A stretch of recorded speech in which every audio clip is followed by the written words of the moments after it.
delighted to say he's got back safely, and not only that, but he's in the studio with me now. Good morning to you, Jerry. Good morning, Paul. Back safely, as I say, but I would say back with some kind of emotional scars, probably. It was very emotional, I have to say. I understood it intellectually before we went out there that there was a blockade on, that this meant people weren't allowed to get goods in. But it was something else to stand in a hospital and see people who were suffering because medication and materials weren't allowed in. And in fact, on the last day, I held a young boy of 10 who, because the Israelis won't allow him out to a hospital, they won't allow the materials in to treat him. I was told by the doctor he's waiting to die. And there's just something about an imposed poverty or an imposed suffering, which just makes it that wee bit more cruel.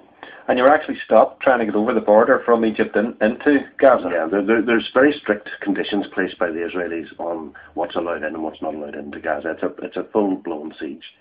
And they, of course, have a deal with Egypt, and Egypt is beholden to them to some extent in terms of trade. So for some reason, the Egyptians were enforcing this thing very strictly. When we arrived at the border with the aid, which had all been cleared by the Red Cross and been cleared by the hospitals that were requiring it, we initially had all our passports stamped. We thought, this is fantastic, we're going through, and all of a sudden the shutters come down, we weren't allowed through. We had to spend the night sleeping at the border checkpoint, and eventually, after some discussions, including the production of the riot squad by the Egyptians when they told us to leave, eventually there was some more discussions, and we managed to negotiate to get 20 of us through, and most importantly, we got the aid through.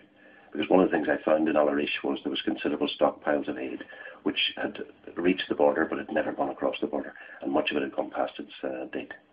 So you've got through, you're coming into Gaza City.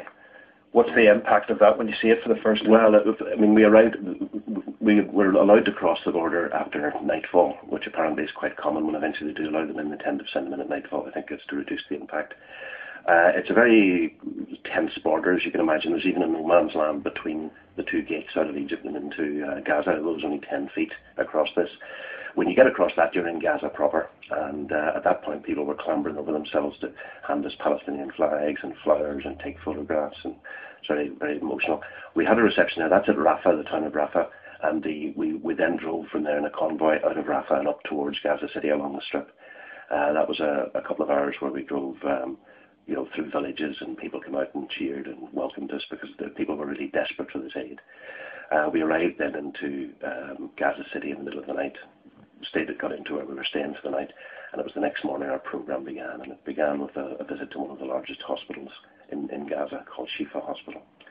And there really the emotional battering started, because we could then see the scale of the need and really the scale of the desperation of the people, that are being bashed really because somebody doesn't like the way they voted.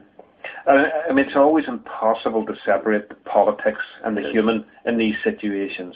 And it would be very naive of us to think that we're sitting here having this conversation and there are going to be people ringing in saying, well, they brought it on themselves, kind of thing, But sometimes you have to try and separate those things. You were seeing human stories, not political stories. Absolutely. This was a humanitarian aid convoy. We didn't get involved in the politics of the situation, except to the extent that you can't avoid this.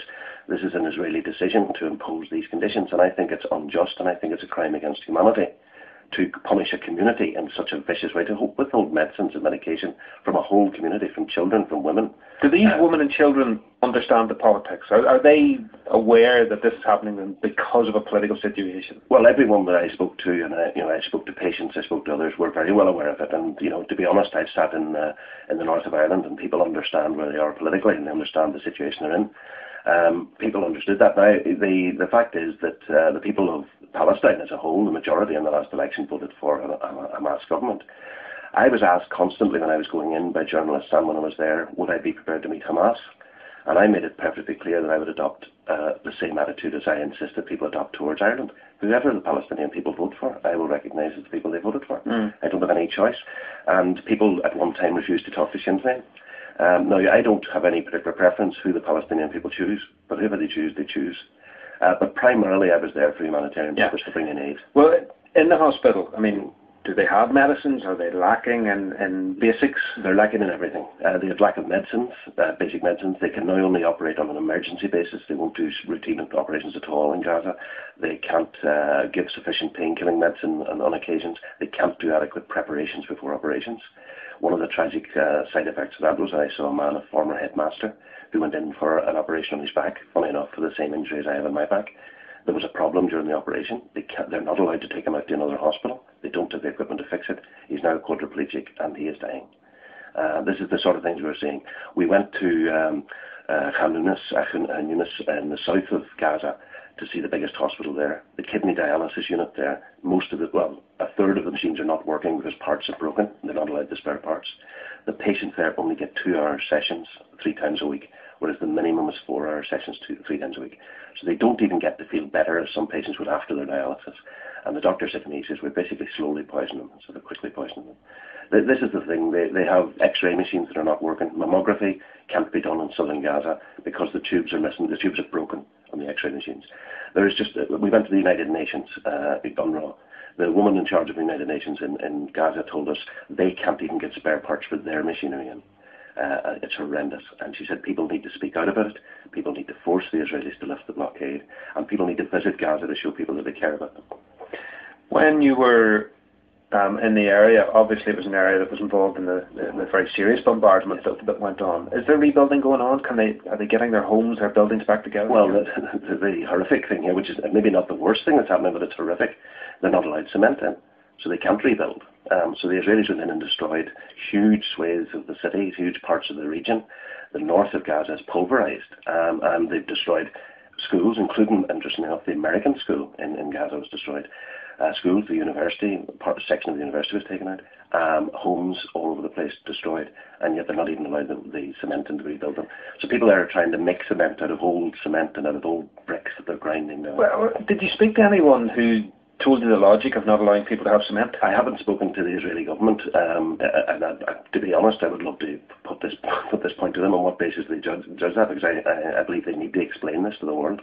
But there was no such explanation. It's just not on the list of things that are allowed in. They aren't allowed cement and they can't rebuild. So they're trying to build without cement. They're trying to build with improvised cement. And of course, ingenuity is a great thing, and people there are doing all sorts of things to try to survive. And the problem is that that's not the way anybody should have to live. And it isn't enough. Even what we brought 25 ambulances. We brought a dialysis machine. We brought scores of wheelchairs. We brought over $50,000 worth of medicines. More than that, one shipment was $50,000. We also brought in software which would teach blind people how to use computers, which we gave to the United Nations School. All of this stuff we brought in is a drop in the ocean. It just doesn't even start to meet the level of need that we saw there. If you're living in those conditions, there are only 2 options open to you: despair or anger. Yes, and I mean I think that's a very important point, because most people. I mean, let's just be honest. Let's just imagine that one of your children was sitting there that could survive if they were either allowed out to another hospital or the material was allowed there, which you actually have the money to pay for. Because although unemployment is now vastly increased because of the destruction and the blockade, people aren't destitute in the way they are in other places, and your child was to die needlessly, what would your reaction be? And I think people need to understand we are sowing the seeds of terrible, terrible conflict if we don't act as human beings and say this has to stop. This caller here, Jim, says, fair play to you for going and taking the aid to Gaza, but he has a question. He wants to say, what Jim says is that you're a Republican, and they did put he's Republican, and they did put his own community and our minority community through a lot of trouble for 30 or 40 years. He should have explained to the Palestinians that if they were to sit down and talk the same way the provost did here, they might well get it sorted out. We now live in a relatively peaceful country. Well, I can tell you, and that's a very good point, and I can say that I wouldn't necessarily agree with all the nuances, but it's a very good point. But I can say that everyone I spoke to when they knew I was from Ireland were massively interested in how we had managed to get our way out of conflict. And I can tell you that even the people I met from Hamas, and I met the Prime Minister, Hania, I had the very good privilege of meeting him and having a discussion with him. He raised the issue of the peace process in Ireland and the need for peace in Gaza.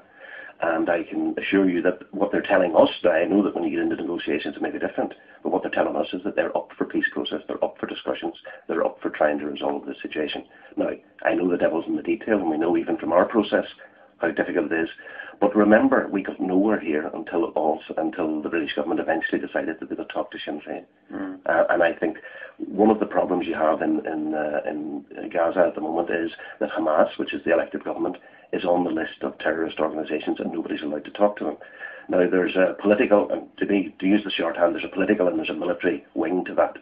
I think that if the political wing was to be removed from that to allow people to talk to them, then at the very least we could try to do what the caller suggests, and that's absolutely right what needs to happen. Okay, well, thanks for telling us about it, Jerry. Thank you very much, and congratulations on your trip. This Saturday, St. Colin's Cathedral are holding their summer fair.